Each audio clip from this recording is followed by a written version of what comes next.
Before you end, Greg, if you can tell us where we can find you and what you have coming up, and then afterwards, you can, Brother Ali, you can do that as well. You can find me at Marcel for Congress, MarcelForCongress.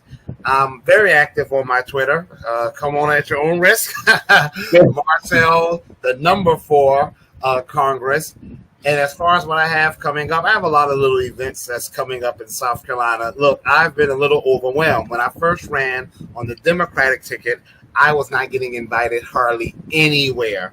Now that I'm running third party, strangely, I'm getting invited everywhere. I've gotten more in these past 2 months than I did in the almost 2 years where I was on the Democratic ticket. So you already can have an idea about what they were possibly doing. But there's that right there. All right. And Brother Ali, please. Yes, sir. You can find our work primarily at usadof.org.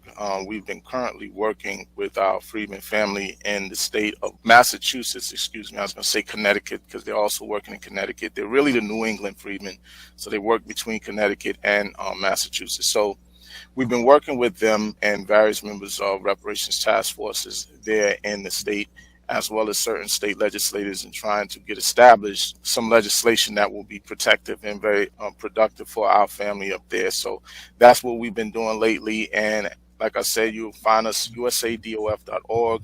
Sometimes we're on Twitter. We might do Twitter spaces here and there. We kind of cut that down because, there's a lot of chaos going on Twitter. So we kind of fell back with that a little bit and try to just focus more on the actual people in the streets and trying to educate folks. We've done some seminars and basically explain to people why we use the term freedman as opposed to any other racial classifications or categories, and the significance of it as it relates to us as a class of people in this country.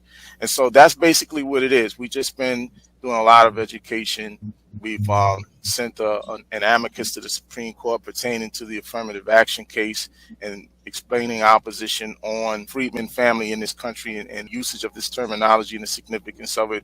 The court seemed to agree with a lot of what it is that we had to say about that. That's also on the website. You can read our amicus. You can read the draft executive order that we sent to the Biden administration, as well as the letter accompanying that. So it's a lot of work. And so I just wanted to say, because I saw something about a study, the executive order that we submitted is not about doing another study.